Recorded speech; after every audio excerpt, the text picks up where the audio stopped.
ప్రజలందరూ కూడా మీకు అసహ్యించుకుంటున్నారు. ఇటువంటి పరిస్థితుల్లో ఈరోజు అచ్చెన్నాయుడు కూడా ఒక స్టేట్మెంట్ ఇచ్చాడు. ఆ స్టేట్మెంట్ ఇచ్చి అచ్చెన్నాయుడు ఏం మాట్లాడతాడు? మావిగన్ అన్నటువంటి దానికి మద్దతుగా మీరు మాట్లాడతారా? మావిగన్ అన్నది ఒక పెద్ద విస్ఫోటనంలో ఈరోజు రాష్ట్రం మొత్తం చర్చ అవుతుంది.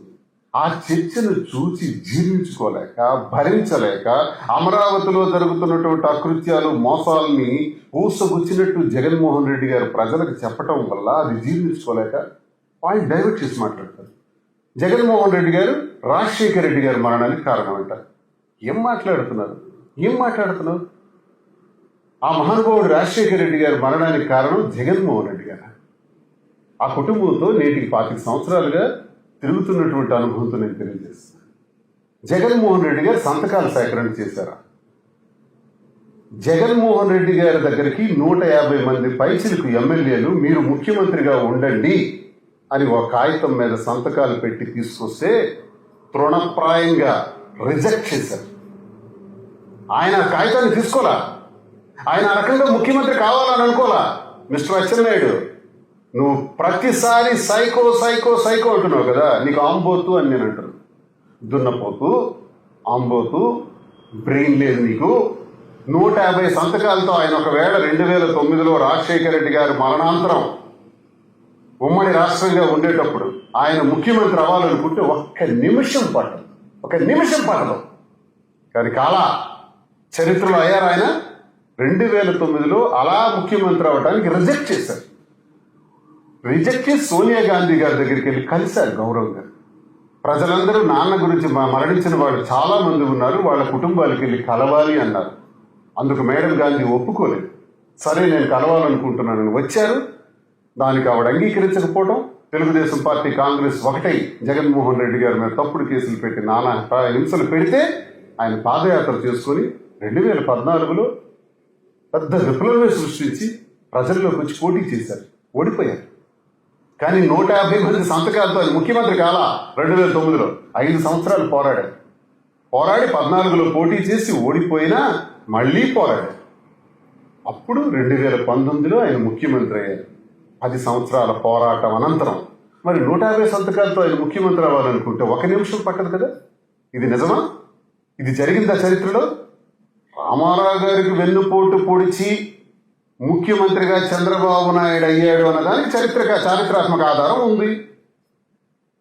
మరి జగన్మోహన్ రెడ్డి గారు 150 సంతకాలతో ముఖ్యమంత్రిగా అయ్యారు అనడానికి ఆధారం ఉందా? ఆయన అయ్యారా?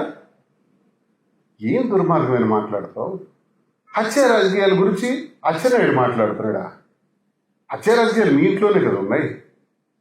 మీ పంచాయతీలో సర్పంచ్గా నామినేషన్ వేస్తే కూడా మీరు ఒప్పుకోరు కదా. 3 చంపేసినారు కదా. తర్వాత 3 ఊరు నుంచి వెంట పెట్టినారు కదా.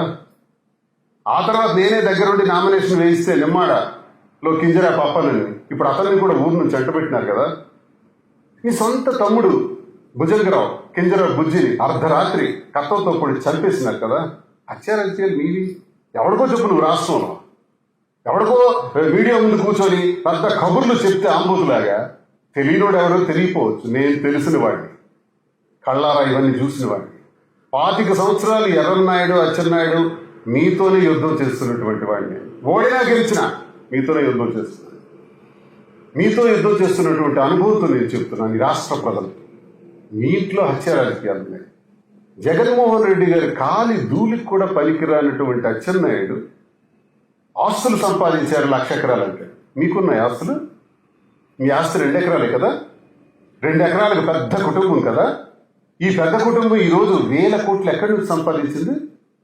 ఏంటి ఆ టెక్నిక్ చెప్పు. మీరు కష్టపడి సంపాదించారా? ఎక్కడి నుంచి వచ్చాయి మీకు ఆస్తులు? ఆ చరిత్ర అంతా నా దగ్గర ఉంది.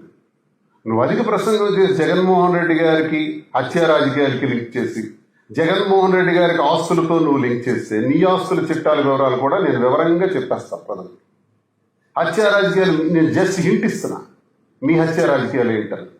ఒకవేళ నువ్వు ఇంకెక్కువ మాట్లాడాలనుకుంటే మీ హత్య రాజకీయాలు కూడా ఎవిడెంట్గా చెప్పాల్సి వస్తుంది. ఇదివరకు నేను చాలా మీడియాలో చాలా సందర్భాల్లో చెప్పాను, ఇప్పుడు కూడా చెప్పాల్సి వస్తుంది. నేను జగన్మోహన్ రెడ్డి గారి అభిమానిగా, వైఎస్ఆర్ గారి శిష్యుడిగా నేను తెలియజేస్తున్నాను. ఆ కుటుంబం కాలిగుట్టుకు కూడా నువ్వు పనికిరావు.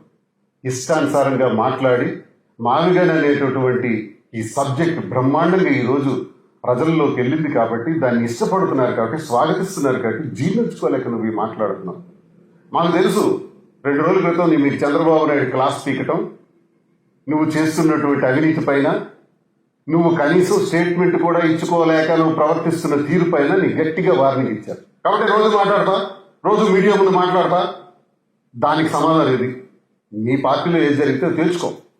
కానీ ఇష్టానుసారంగా జగన్మోహన్ రెడ్డి గారి గురించి కానీ రాజశేఖర రెడ్డి గారి గురించి మాట్లాడితే జాగ్రత్త, ఈ తాట తీస్తామని మీకు తెలుస్తుంది. ఈ విధానాన్ని తీవ్రంగా మేము వ్యతిరేకిస్తామని మీకు నేను తెలియజేస్తున్నాను. నీకు దమ్ముంటే మరి అడుగుతున్నావు కదా, విశాఖపట్నంలో ఎందుకు ప్రారంభించలేకపోయారని. ఎస్, మేము భవనాలన్నీ కట్టిస్తున్నాం, అన్నీ అయిపోయినాయి, రా వచ్చి ప్రారంభించండి. మాకు కావాలి, ఉత్తరాంధ్ర ప్రాంతానికి పరిపాలనా రాజధాని కావాలి. నువ్వు ఉత్తరాంధ్ర వాడివే కదా, నీకు దమ్ముంటే అమరావతి నిర్మాణాన్ని ఆపి, ఆ సొల్లు కబుర్లు ఆపి, ఆ 1,00,000 ఎకరాలు 2,00,000 కోట్లు ఇదంతా జరిగే పని కాదు. పెద్ద కలగా మిగిలిపోద్ది రాష్ట్రంలో. ఇప్పటికే మన పిల్లలకి ఎవరికైనా మీ రాజధాని ఎక్కడ, మీ రాజధాని పేరు ఏంటంటే తెలియదు. 12 సంవత్సరాలు అయిపోయింది. మరో 2 పుష్కర కాలాలైనా సరే మనం చెప్పుకోలేని స్థితి వస్తుంది. అమరావతి నిర్మాణం జరగదు. చంద్రబాబు నాయుడు గారు మీరు తీసుకున్నటువంటి నిర్ణయం తలగొరువుతో తలగొక్కున్నట్టే, ఇది జరగదు. బెస్ట్ జగన్మోహన్ రెడ్డి గారు చెప్పినటువంటి ప్లాన్ ఏ అమలు చేయండి. మీరు ప్లాన్ ఏ అమలు చేయలేకపోతే, ఒకవేళ అమరావతిలోనే నిర్మాణం చెయ్యాలని ఈ 1,00,000 కోట్లు 2,00,000 కోట్లు అని మీరు నిర్మాణం చేసుకుంటే మరో రాష్ట్ర విభజనకి, మరో ఉద్యమానికి కూడా శ్రీకారం చుడతాం. కళింగ ఆంధ్ర, కళింగ రాష్ట్రం మాకు కావాలి. ఇది కళింగ ప్రాంతం. హరిజన, గిరిజన, తాడిత, పీడిత, కర్షక వర్గాలు, కుమ్మరి, కమ్మరి, చేనేత, వడ్రంగి, రెడ్డికి, యాదవ, బ్రాహ్మణ, వైశ్య, అన్ని కులాల వాళ్ళు, కళింగులు, కాపులు, వెలమలు, ఎన్నో అగ్ర కులాలు, బీసీ కులాలు అందరూ ఉన్నటువంటి ఒక గొప్ప పుణ్యక్షేత్రం మా కళింగ రాష్ట్రం.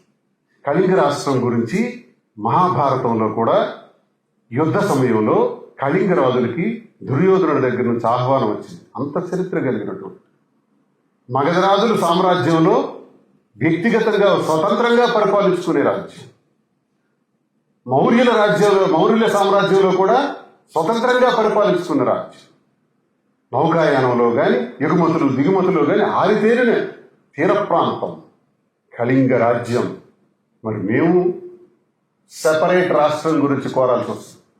అచ్చెన్నాయుడు, నీకే తెలియజేస్తున్నా, చంద్రబాబు నాయుడు గారు చెప్పుకో, మేము ఉత్తరాంధ్ర ప్రాంతాన్ని అభివృద్ధి చేసే భాగంలో జగన్మోహన్ రెడ్డి గారు చెప్పినట్టు ప్లాన్ ఏ ప్రకారం విశాఖపట్నంలోనే పరిపాలనా రాజధాని కొనసాగించండి. లేదంటే కళింగ రాజ్యం కోసం పోరాటం తప్పదు, ఉద్యమం తప్పదు. నేను అంటున్నటువంటి మాటలు ఈరోజు విత్తనమే కావచ్చు, భవిష్యత్తులో ఈ మాటే మహావృక్షం కాబోతుంది. ఎన్నేళ్ళైనా సరే ఈ ప్రాంతం మరో రాష్ట్రంగా ఆవిర్భవించడానికి ఉద్యమం చేయాల్సి వస్తుంది. ఇది ఆలోచించే అన్ని ప్రాంతాలకి సమభాగం ఉండాలి, అన్ని ప్రాంతాలకి సమాన గౌరవం ఉండాలి.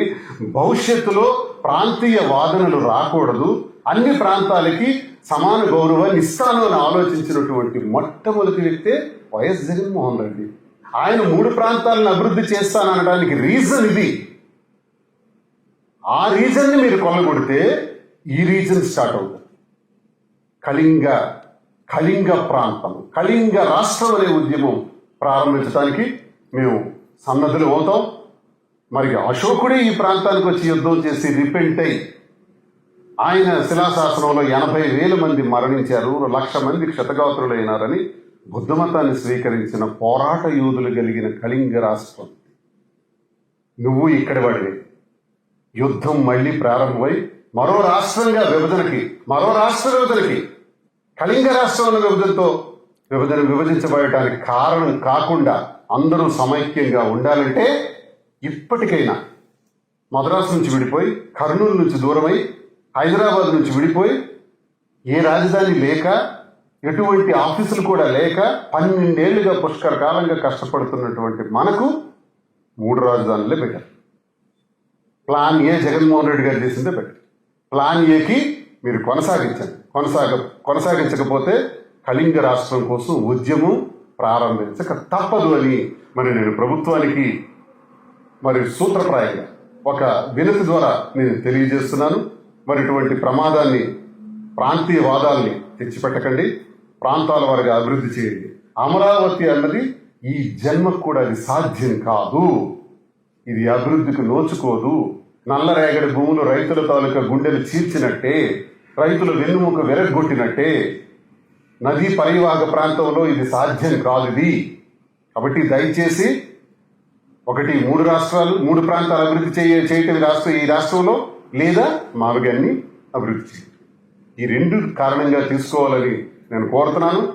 జగన్మోహన్ రెడ్డి గారి మీద ఇష్టానుసారంగా మళ్ళీ మాట్లాడితే అచ్చెన్నాయుడు ఇంక నీ చరిత్ర గురించి మేము ఓపెన్ చేయాల్సి వస్తుంది. ఖబర్దార్ అచ్చెన్నాయుడు అని హెచ్చరిక తెలియజేస్తూ నమస్కారం.